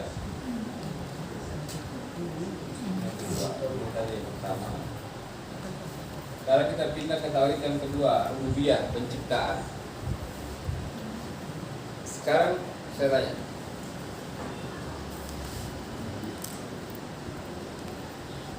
apa yang kita miliki saat ini? Nyawa, Apa lagi? badan, Apa rasa. lagi? Oke, semuanya, mata, hidung, Nah, rumah, mobil, oke. Dalam Al-Quran Allah menyebutkan ayat terkait dengan tauhid rububiyah. Ala lahul khalqu wal amru. Sungguh semua yang diciptakan makhluk itu, al-khalq itu makhluk. Apapun jenis makhluk itu, al-khalqu lil jins. Dia isim, ada alif dan lam. Dan alif dan lam itu lil jins, artinya untuk semua jenis makhluk. Apapun jenis makhluk itu. Pertanyaannya sekarang, selain apa itu makhluk? Apa itu makhluk? Apa itu makhluk? makhluk hidup, yang bernyawa, Oke. yang bernyawa, makhluk. Sebuah ciptaan Allah. semua selain daripada Allah. Oke? Oh iya. Gampang ya? Kullu ma siwallahi alam. Bahasa Arab ini setiap selain daripada Allah itulah makhluk. Ya. Benda mati, makhluk. Benda setengah mati, makhluk. Apalagi benda hidup, makhluk. Rumput, makhluk. Dinding, makhluk. Semuanya makhluk itu. Siapa yang memiliki, siapa yang ciptakan? Allah. Satu, Allah. Oke. Termasuk diri kita kan? Anak kita, istri, suami kita, betul? Harus yakini begitu. Supaya kalau ada, termasuk harta kita ya, harta semua itu milik Allah. Kenapa milik Allah? Ada yang dijawab? Bukan milik kita. Baiklah. Sumbernya dari Allah. Betul. Mas Budi. Wah. Oke. Mas. Karena kalian dan saya semua akan ditanya tentang apa yang kita pakai. Gitu ya? Kalau milik kita nggak ditanya lagi. Ada? Iya, itu kan dihisab nanti. Kenapa dihisab? Harta kita, umur kita, masa muda, masa muda, ilmu, harta, kok dihisab? Itu hadisnya cukup jelas bahwa bukan memang menurut kita. Ya karena akan ditanya. Kenapa ditanya? Memang bukan punya kita. Ya, hanya titipan. Karena yang mata punya siapa? Allah, kaki, pikiran punya Allah kan? Kan kita gunakan untuk cari kerja kan? Modal kan? Masa kalau kita sudah dapat uang dari kaki kita berjalan, mata kita bisa melihat ini merah, ini biru, ini kuning. Lalu kita dapat uang dari hasil itu, karena ada mata yang bisa kita pakai sehingga itu rumah kerja. Lalu kita pulang ke rumah, ini klaim ini punya kita. Cuman ini tahu di mana ini? Ini rupiah, nggak boleh. Sebab dari lahir pun kita nggak punya apa-apa. Alam rahim siapa yang berikan kita rezeki di alam rahim? Allah. Betul? Sehingga kita bisa hidup sehat, lahir, ya. Siapa yang berikan? Allah semuanya. Maka nanti akan dihisab. Ya. Maka kata Allah dalam Al-Quran, "Wa ma tunfiqun min khairin falianfusikum." Apa yang kamu infakkan, sedekahkan itu dari yang baik-baik, itu buat kamu sendiri atau enggak? Kenapa? Ya karena Allah yang punya itu. Ngapain Allah bermanfaat bagi harta Allah sendiri? Enggak ada. Jadi harta yang kita belanjakan, waktu, ilmu, sesungguhnya kembali buat kebaikan kita sendiri. Ya, jadi bukan untuk kebaikan Allah, enggak ada. Karena Allah yang punya itu, ilmu agama, semua wahyu, semua Allah yang punya. Ya, itu nama tahu. Jadi meyakini bahwa semua penciptaan, apapun itu, termasuk pekerjaan kita, profesi kita, warisan kita, lahu al-khalqu wal amr, hanya milik Allah. Semua makhluk itu, ciptaan itu, dan masalah, semua masalahnya semua milik Allah. Ya, itu sudah ya. Makanya malam, siang, semua ciptaan milik Allah yang diciptakan semuanya. Ya, tak boleh meyakini bahwa terjadinya guntur karena sebab ini, karena sebab itu. Ya. Maka orang yang bertauhid rububiyah, dia harus yakini yang pertama dulu, semua pertama terjadi karena kehendak Allah, baru ya ada sebab yang lain, asbab yang menyertai kejadian itu. Begitu ya. Karena kadang ya ada sebab tapi tidak terjadi musababnya. Ada orang sakit kanker kok nggak meninggal, ada orang sehat meninggal. Kalau dipikir dengan akal, ya kanker yang meninggal duluan kan. Tapi kok malah yang sehat tinggal duluan, kok begitu? Contoh, yang kanker lama dia. Ini yang sakit demam, tiba-tiba besok meninggal. Aku sakitnya, udah tahu tiba-tiba. Bingung kan? Padahal yang masuk rumah sakit baru meninggal. Ya. Atau yang lainnya. Ya. Kita yang lain banyak. Orang gila. Sampah dikorek-korek. Dulu zaman Covid. Dimakan, ditiup dengan lalat di situ. Nah, ada sakit Covid. Kita yang berlapis-lapis, cuci tangan, cuci kaki, cuci wajah, mandi, kena Covid. Mati langsung. Mati. Mati langsung. Itu macam mana itu? Kira-kira masuk akal? Dia nggak masuk akal, makanya goib. Makanya kembali lagi pada tauhid tadi bahwa semua yang diciptakan Allah yang menentukan, menetapkan kadarnya, ketentuannya. Makanya Allah disebut Al-Qadiru alaihi. Allah bukan menciptakan saja begitu, tidak. Allah sudah siapkan kadar takdirnya. Di antaranya umur. Nah, makanya orang bilang, kok panjang umur ya? Kok gila, nggak makan, nggak minum, nggak sehat? Kok bisa sehat, nggak mindset ya? Kita lah sudah cuci tangan, sakit. Aneh ya? Ya memang kadarnya begitu. Jangan dipakai logika kita yang bakal, kenapa nggak nyambung? Karena kita bukan Tuhan. Gak boleh masuk di wilayah Tuhan di situ. Ini yang kalau suka masuk di wilayah Tuhan nanti jatuh-jatuhnya menyalahkan sebab, bergantung dengan sebab, menyalahkan sebab, takut dengan sebab, ya. Padahal yang seharusnya adalah ikhtiar, lakukan saja sebab. Faida azalta fatawakkal ala Allah. Kalau sudah melakukan sebab, ikhtiar, tawakal. Apa itu tawakal? Tauhid. Tauhid itu rububiyah dan juga tauhid uluhiyah, dua-duanya masuk. Oke. Ya. Mana tauhid? Tiga lagi. Lagi dulu belum apakah ini kalau kita minta sesuatu, misalnya kita pengen, ya Allah, aku kok jadi begini, aku pengennya begono, apakah itu mengatur Allah termasuk salah? Nggak boleh. Apapun faida sa'ala ibadin qul anni qaribun ujibu da'wata da'i idza da'ani. Kan ayatnya begitu. Katakanlah wahai hambaku, apapun yang kamu minta, mintalah kepada aku, akan menjawab apa yang kamu minta. Gak apa-apa, meminta itu ibadah kalau dia niat untuk Allah dan bukan untuk maksi.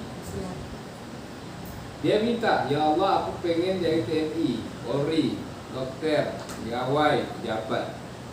Dia sudah ikhtiar, tidak sampai, oke? Maka apa yang dia lakukan? Ya sudah, tawakal. Ya. Kenapa Allah tidak mengijabah doanya? Harapannya, oke, kita bahas. Yang pertama, kaitannya dengan tauhid rububiyah.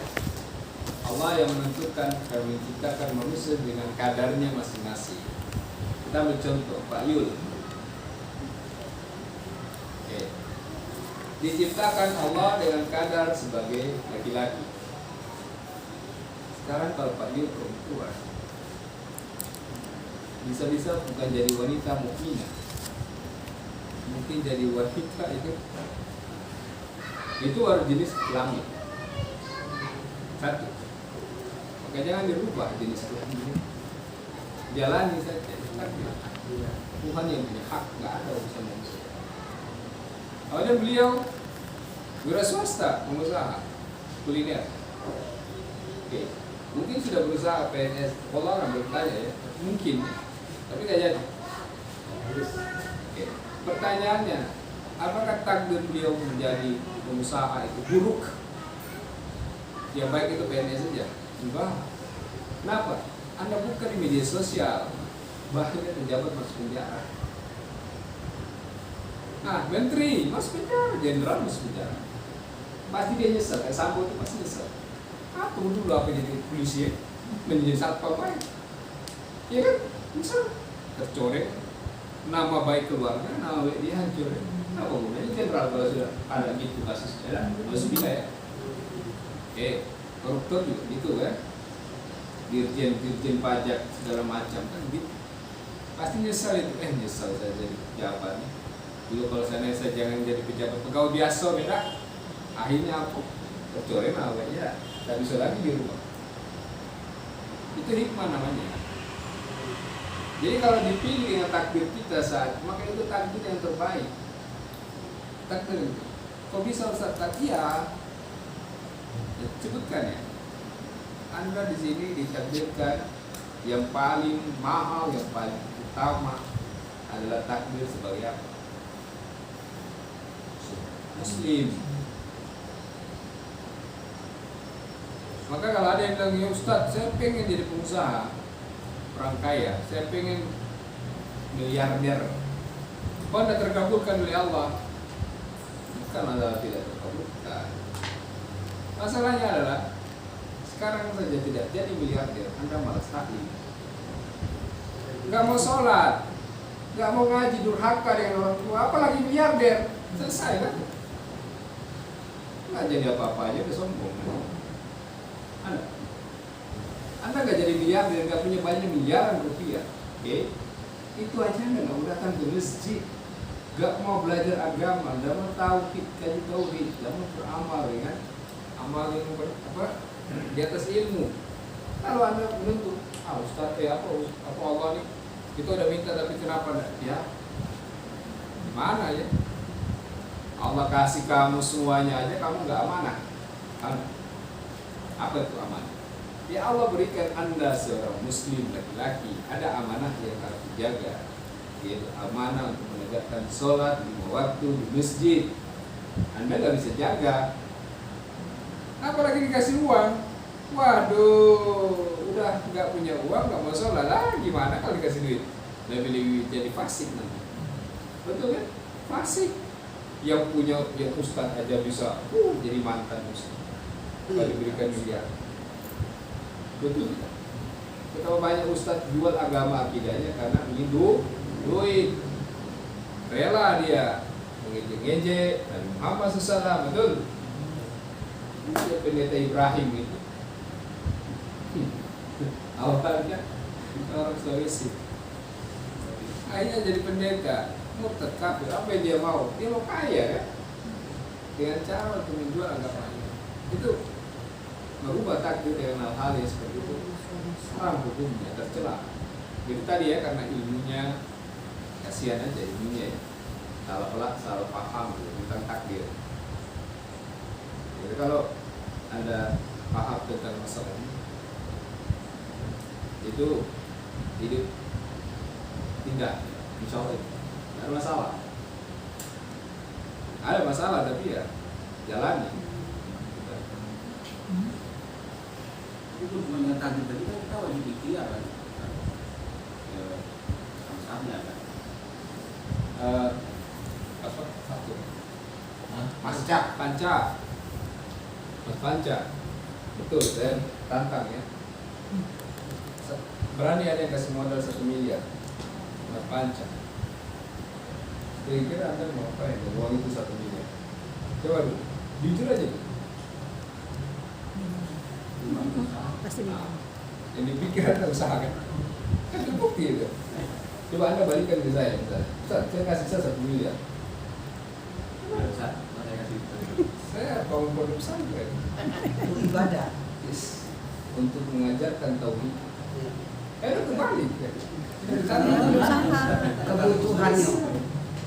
Tidak bisa. Tarak pola pikirnya sebatas itu. Makanya kenapa Allah tidak kasih?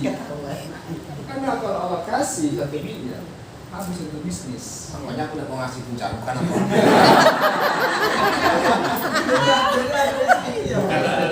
Bukan.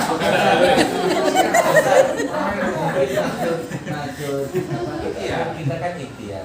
Ya kita mau ikhtiar, tapi kan yang Maksudnya takdir tadi kan, yang tadi takdirnya kan salah pengertian gitu loh. Maksudnya ada salah pengertian, ya akhirnya nggak mau berusaha kan, itu kan udah takdir ya Allah, saya ini miskin kan. Nah, Kita mau takdir, berusaha lagi. banyak tuh, takdir. Ya, ikhtiar itu kewajiban. Ikhtiar itu ibadah. Kayak kita bekerja tadi, sekarang kita kerja dengan berbagai profesi, itu ikhtiar.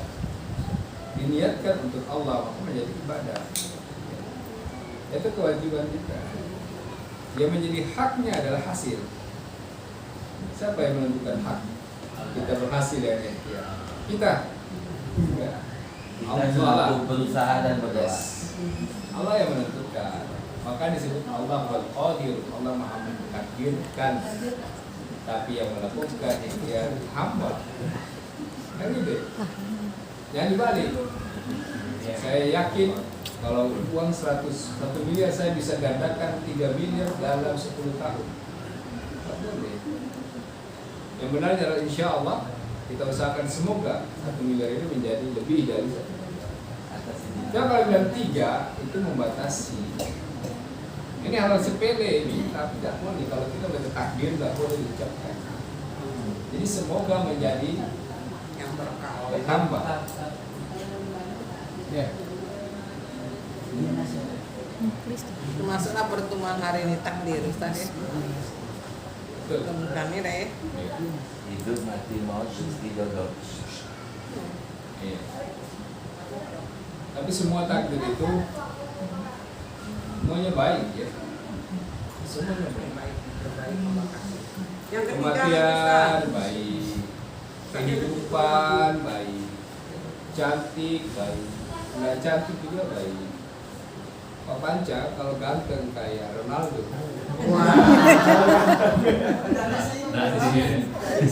Anaknya baik kayak Baswedan. Mudanya dulu ganteng. Rencananya tuh. Gitu ya. Tapi ya sudah. Jadi memang ternyata ilmu takdir itu luar biasa. Makanya dia di posisi kunci. Keenam, ditutup dengan wa antuk mina dan wajib beriman dengan takdir. Diulang kata tukmina. Padahal di rukun kelima sampai kedua tidak diulang tukmina. Wow atof, wa sampai di rukun yang keenam wa tukmina diulangi kata beriman sebagaimana di rukun yang pertama. Antuk mina billahi, ya kan? Karena takdir ini rumusnya itu kalau beriman dengan takdir maka baik semua dalam rukun Islamnya maupun rukun imannya. Maka rukun takdir inilah yang terjadi dalam Islam, aliran-aliran kelompok dalam Islam karena awalnya tidak memahami takdir dengan benar. Akhirnya muncul ini, muncul itu, muncul aliran ini, muncul awalnya kalau takdir dia nggak paham. Saya ambil contoh bukti ya. Rukun Islam yang pertama, ya, 2 kalimat syahadat. Di situ ada syahadatain. Syahadat yang kedua apa? Muhammad dan Rasulullah. Sekarang saya tanya kaitannya dengan rukun iman apa? Dalam bisa jawab. Kita meyakini bahwa Allah adalah Tuhan yang mengatur kita, yang mengatur kehidupan kita, dan Nabi Muhammad itu adalah utusan Allah yang mengajar buat ilmu Allah. Oke, bagus. Yang lain. Wahab. Ayo Ibu, apa kaitan takdir dengan rukun syahadat yang kedua Muhammad dan Rasul? Kalau rukun syahadat yang pertama sudah lah kita lewati. Yang kedua, coba ya saya sebutkan ini ya.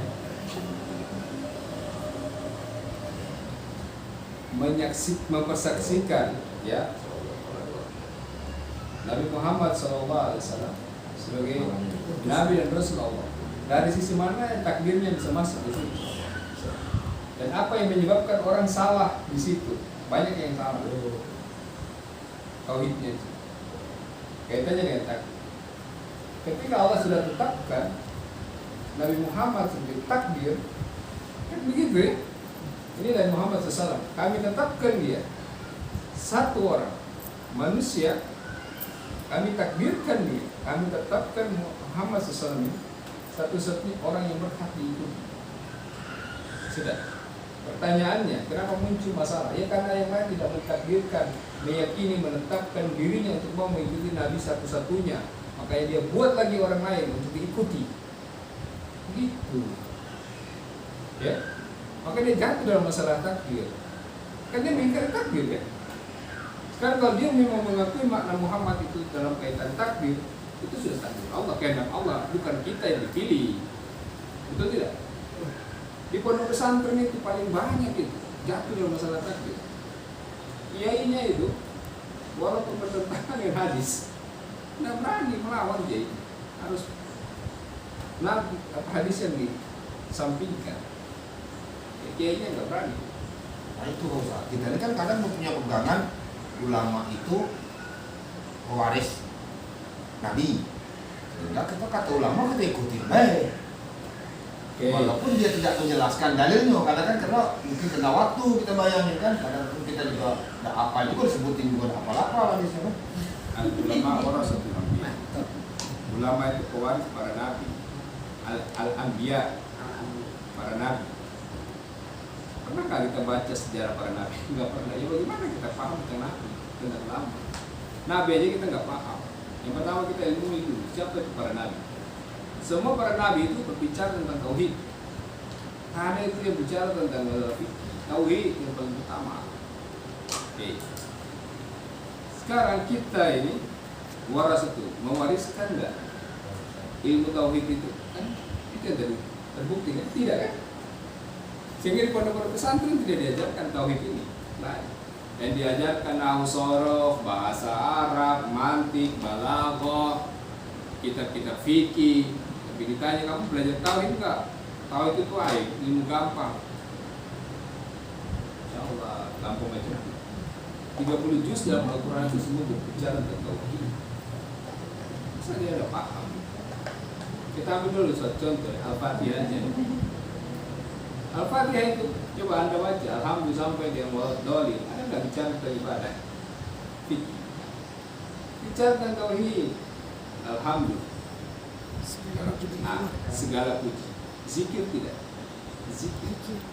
Semua jenis zikir, bukan cuma alhamdulillah.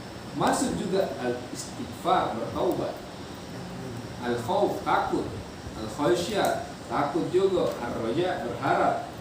Jadi alhamdulillah itu zikir bukan cuma zikir aja kepada Allah, selain zikir enggak kepada Allah. Nah, itu keliru. Ya, artinya semua jenis puji-pujian masuk di dalamnya juga berharap. Kalau dia berharap kepada Allah artinya dia memuji Allah. Dia takut kepada Allah artinya dia memuji Allah. Begitu maksudnya. Maka tauhid itu susah. 13 tahun di Madinah, cuma ada gampang. Enak kali yang udah gampang. Ulama yang belajar tauhid itu pulang-pulang ya. Karena susah. Karena kita hari ini memuji Allah, betul. Begitu kena musibah, emosi kan? Lupa kan? Seolah Allah gak adil kan? Nah, padahal baru kan tauhid. Susah nggak? Ini karena hati begini ya, bolak-balik. Ya, makanya Nabi itu 3 kali dalam riwayat, ada di riwayat 5 kali dioperasi hatinya, diangkat bagian hitam syaitan yang tinggal di situ. Betul kan? Waktu kecil kan? Kan kita kenapa kita nggak belajar ya mentafakuri, merenungi Nabi aja dibersihkan hatinya ya sebelum diterima wahyu kan? Kedua, ketika Nabi terima perintah atau diangkat menjadi Rasul, itu kan dibersihkan lagi hatinya. Ketiga, untuk Isra Mi'raj. Kita ini sekarang saya Pak Wahab, Mas Iko, berapa kali bersihkan hati? Saya. Allah sudah bersihkan hati kita. Enggak pernah. Lalu kenapa kita merasa kita bersih, paling suci? Pemilik kebenaran, kita benar. Maka butuh kelapangan hati. Makanya tauhid itulah yang bisa membersihkan hati menjadi lapang. Enggak ada dengan cara lain. Nah, ya.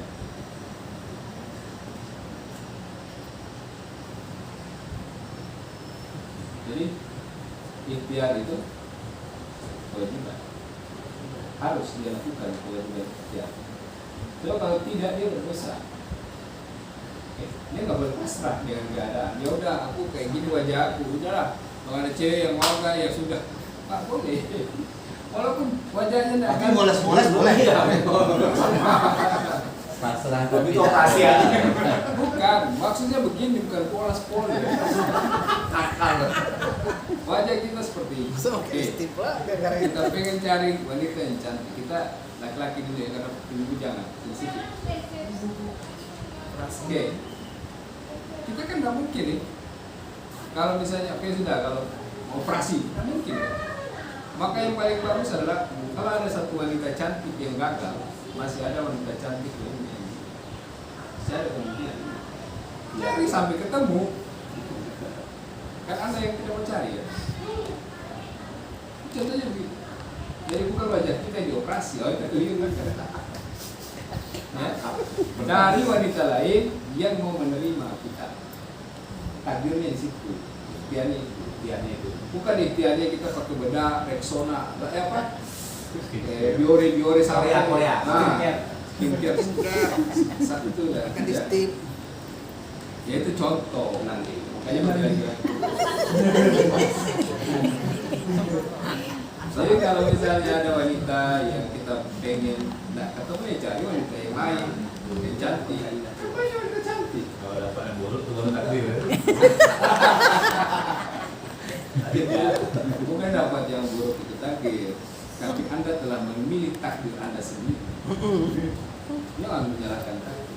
Ya. Jadi kita sudah cari-cari nggak ketemu. Yaudahlah, yang ada yang benarnya adalah tetap cari aja. Itu Allah kasih. Tapi yang tidak boleh pasrahkan kita rela. Nah, gitu ya. Berarti takdirnya dipilih. Iya, makanya pembahasan takdir ini saya harap teman-teman bisa memahami ya. Ada takdir Allah yang gak ada urusannya dan campur tangan manusia atau kehendak manusia. Ada yang boleh, namanya iradatus syar'iyah. Artinya Allah berikan juga kehendak kepada manusia untuk memilih kopi, teh. Kira-kira kalau saya minum teh, apakah itu kehendak Allah? Bukan, itu kehendak saya. Begitu sudah minum, maka itu takdir Allah. Gitu. Jangan seperti Qadariyah, minum aja. Itu sudah takdir Allah. Nggak boleh. Ya. Kalau racun minum aja nggak boleh. Anda harus milih racun kan nih. Kopi berbahaya nggak bagi jantung saya, teh. Jadi pilih dulu. Sudah minum baru takdir serahkan kepada Allah. Allah sudah tetapkan ya.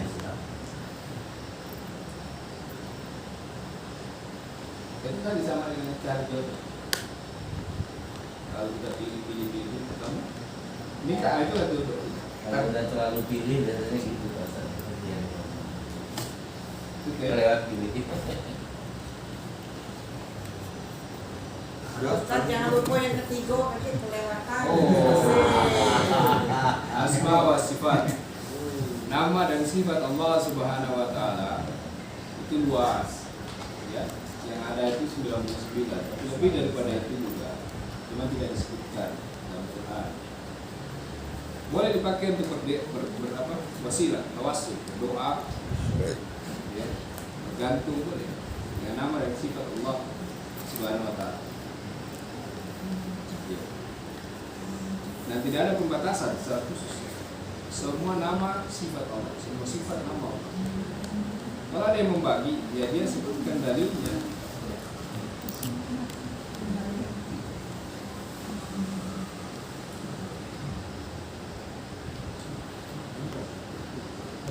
Ya.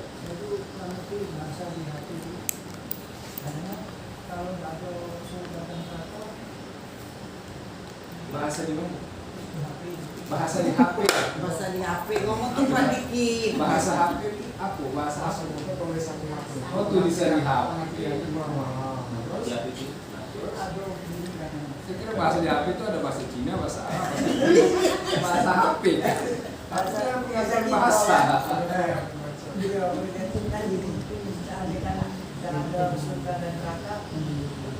Sudah. Ya, yang pertama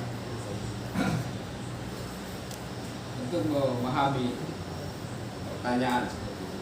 Itu pertanyaan kalau dalam Al-Quran artinya istifham inkari, ya, al-istifham al-inkari itu pertanyaan yang tidak membutuhkan jawaban.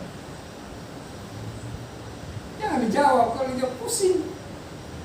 seandainya kalau tidak restu, apa kok yuk, nggak usah dipikir, nggak usah dijawab, skip aja, gitu. Ya. Nah, itu ada disebutkan Allah. Nah, buang lihat ya. Ayo, iya benar. Uang apa itu? Ya. Jadi dalam hidup ini, dan semua harus kita jawab. Terutama misalnya tadi ada pertanyaan, caranya apakah tidak ada surga neraka kamu mau? Apa lebih ekstrim lagi ada? Saya tidak ada Allah. Kan lebih ekstrim. Apa yang dijawab? Anda jawab, Anda berusaha. Ada, nggak usah itu. Itu jebakan syaitan. Makanya muncul Rasulullah itu kan laki-laki, kita laki-laki. Kenapa kita harus taat kepada Rasulullah? Pak, kita sama-sama laki-laki. Bayangkan orang liberal benar. Anda kalau ke Belanda ambil jurusan hadis, itu ditanya apa beda Rasulullah dengan Anda? Dia nabi, dia ini. Dan dia laki-laki, Anda laki-laki, betul. Dia makan begitu, sama kan? Kenapa Anda enggak berani itu tidak taat sama dia? Memang diganggu akidah kita di luar negeri, di luar orang yang sudah kuliah di sana. Jadi ganggu akidahnya, syahadatnya dibatalkan di sana. Nah, itu pertanyaan-pertanyaan seperti itu. Itu gak usah dijawab, gak usah ditanggapi. Ada juga pertanyaan begini. Arash Allah. Bagaimana bentuk arash? Yang kayak gitu. Gila nanti. Gak usah dipikir. Allah tidak ditanya tentang apa yang Allah ciptakan, tapi kita yang ditanya tentang apa yang kita kerjakan. Apa kita tanya tentang kursi Allah dulu? Seperti apa kursi Allah? Ngapain? Gak usah dijawab. Ya. Dan semua pertanyaan kita dijawab. Kenapa bintang itu ya? Gitu. Nah, bisa dijawab. Kenapa sholat itu takbiratul ihram? Kita kan ada jamaah pernah ya. Kita kenapa takbiratul ihram? Kamu maunya bagaimana? Bingung dari sendiri. Ya udah. Ikut aja. Ada tuh jemaah begitu. Ustaz, kenapa kita takbiratul ihram tuh? Allah. Kenapa tidak? Allah atau yang lain? Kenapa tidak sujud rukuk dulu baru takbir? Tidak. Ya, pertanyaan itu dibalik aja. Lalu mau apa? Gitu. Jadi kita boleh jawab. Ya. Ustaz, Allah turun ke langit bumi sepertiga malam. Bagaimana caranya Allah turun? Tidak usah dijawab. Bukan Ustaz. Tidak sampai kita ya. Akhirnya nanti kita menyerupakan Allah dengan makhluk. Seperti dia jeruk. Itu kan ada masih. Dikiranya Allah kayak manusia. Kalau manusia di timur Jakarta, berarti kalau manusia di Papua beda 2 jam. Berarti di sini udah itu sudah dosa besar. Ya. Menyerupakan Allah dengan manusia. Makanya paling betul faedahnya Imam Malik bin Anas. Su'ila anhu bid'ah. Bertanya tentang bagaimananya Allah. Yakin saja. Turunnya Allah, tidak usah kita cari-cari bagaimana ya turunnya Allah. Allah alam bisawab. Sudah ya? Satu lagi. Boleh nggak kita berpikir untuk merencanakan misalnya kayak sekolah anak, jadi kita dengan menabung masuk ada tabungan pendidikan, atau kita berserah diri aja ngikutin kehidupan ini aja, nanti anak kita ya pas dia memang harus kuliah atau apa ya sudah ikutin pas di situ aja, atau emang harus kita rencanakan baiknya seperti apa? Bagus ya. Ini kita semua lah ya sebagai orang tua. Apakah kita bisa merencanakan anak kita? Itu bagus. Ada dalam hadis ya, seorang mukmin itu hendaknya kakinya dia tegak di bumi, cita-citanya dia gantung di atas Suraya itu bintang tertinggi ya. Harus begitu, planningnya begitu. Dia mau anaknya yang terbaik, semuanya harus begitu. Itu sunnahnya. Cuma kalau menabung, nah ini nggak semua orang bisa menabung. Makan aja susah. Tergantung ya. Kalau dia punya kemampuan menabung, alhamdulillah itu lebih ahsan, lebih afdol. Tapi kalau orang yang tidak punya tabungan, tidak punya kelebihan, apa yang mau dia tabung? Dia sudah kerja sepayah nih, tukang somai, nah ada juga yang bisa sisa, maka tidak berlaku. Yang berlaku cuma cita-cita. Tabungannya dia enggak, dia gunakan saja, dia makan saja. Masalah nanti ya dia ikhtiarkan. Saya bisa jadi begini, dia menginginkan anaknya sekolah kuliah, dia nahan laparnya, sakit mahnya bisa berbahaya bagi sholatnya, bagi ibadahnya. Sholat cuma ya nggak berdosa ya. Nah ini supaya diluruskan jamaah ya. Jangan sampai kalau semangat kita sebagai ayah, ibu, lalu kita pengen, dapat apa saya berkorban untuk anak. Betul, korban kita selama dengan syarat tidak menggugurkan kewajiban kita kepada Allah. Kalau kita tahan lapar, mau makan ini nggak boleh, itu nggak boleh, hemat buat anak masa depan. Tiba-tiba datang ke dokter mual-mual, bapak kenapa? Nah, bapak kena endoskopi, akut mahnya, harus dirujuk ke Jakarta. Sampai di Jakarta, nah bapak komplikasi, ya, kena ini, kena itu. Bayangkan tabungan yang 10 juta itu habis, hikmah kan? Bukan hikmah, musibah aja. Jadi akal kita terbatas ya, untuk hal-hal yang goib seperti itu. Maka yang paling indah itu lihat Rasulullah. Ya. Doa itu bisa merubah segalanya. Doa orang miskin, doa orang tidak mampu, doa orang dizalimi itu lebih hebat daripada tabungannya. Yang bagusnya adalah dia pakai tabungannya. Anak-anak, kamu makan apa? Kamu beli. Ya, kamu sehat kuat sholat. Oke? Pakaian kamu beli. Ibadah kepada Allah dengan pakaian yang terbaik. Masa dia hemat. Anaknya dibiarkan pakai baju kaos olahraga, pergi sholat dulu. Karena hemat katanya. Itu menghina Allah Subhanahu wa taala. Kalau bicara tauhid ya, menghina Allah. Allah berikan dia kemampuan beli baju karena dia berpikir enggak mau, saya harus hemat. Gak usah pakai baju sholat yang sudah ada aja. Lalu dia pakai baju sholat yang sudah ada, dia terobek. Sudah robek itu, ya tiba-tiba nampak auratnya, ya kan jadi masalah, nggak khusus sholatnya. Yang paling indah itu belanja saja itu sudah berjihad di jalan Allah dengan harta kan, beli pakaian untuk sholat, beli pakaian untuk ngaji, beli pakaian untuk belajar, itu lebih bagus. Kalau dia tabung untuk anaknya, pertama iya kalau dia panjang umur, anaknya panjang umur. Kalau tidak, dia kan tidak ada pahalanya. Anaknya meninggal, siapa yang berikan? Itu kan berniat. Maka yang paling bagus ya dia mati hari itu juga. Ini uang beli, pahalanya langsung ngalir hari itu. Dia punya uang, dia infakkan bagi orang yang ngalir hari itu. Dia simpan, apa manfaatnya?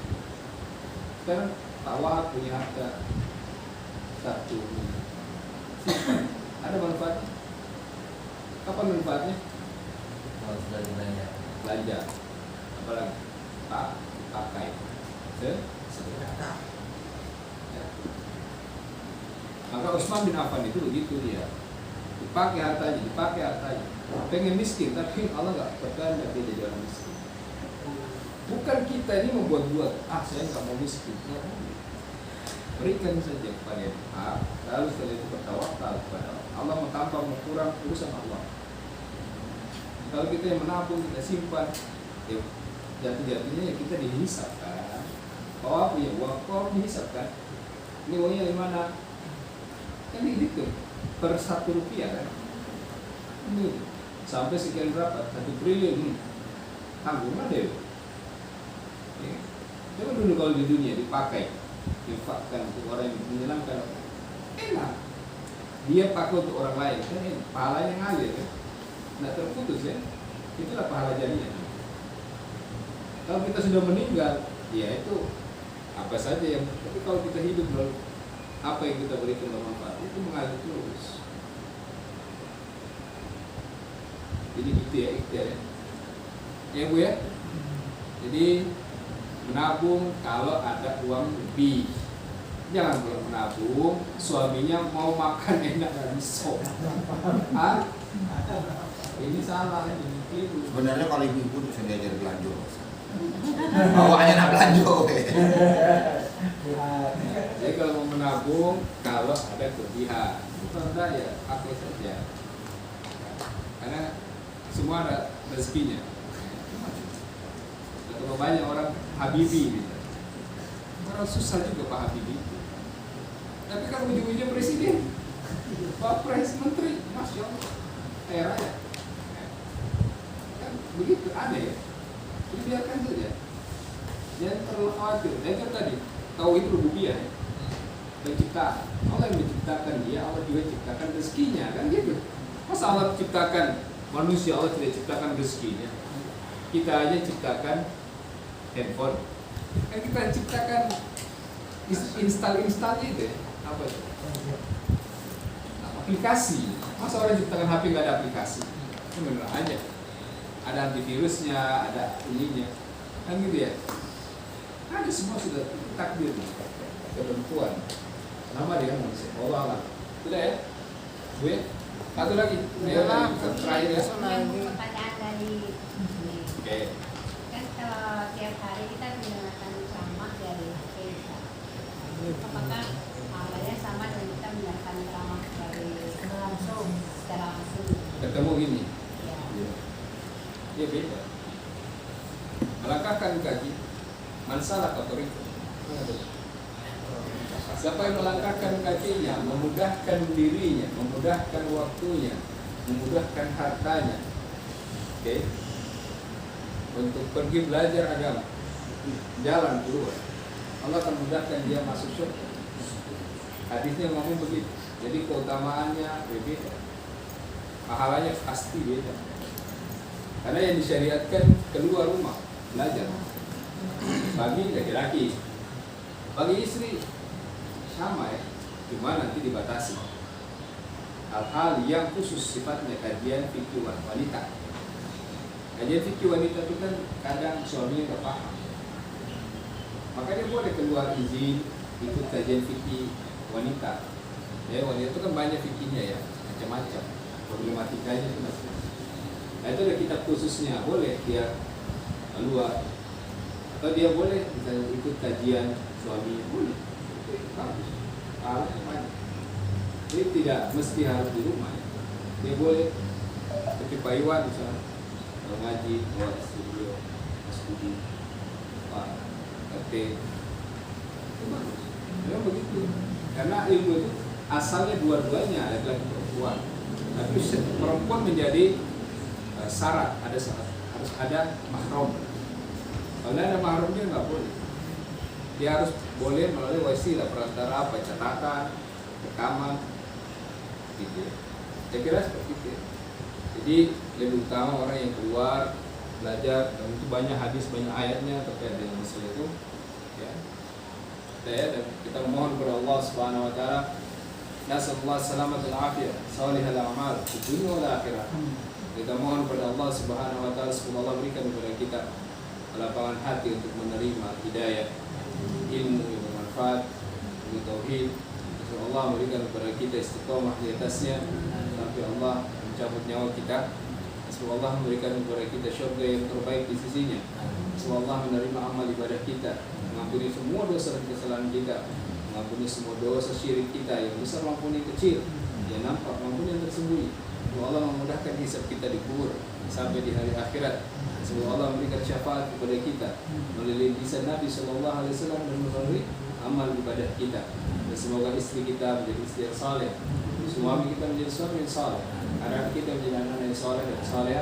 Semoga Allah memberikan hidayah kepada orang tua saudara kita yang tidak hadir pada hari ini. Rabbana atina fid dunya hasanah wa fil akhirati hasanah wa qina adzabannar. Subhanaka rabbil izzati amma yasifun.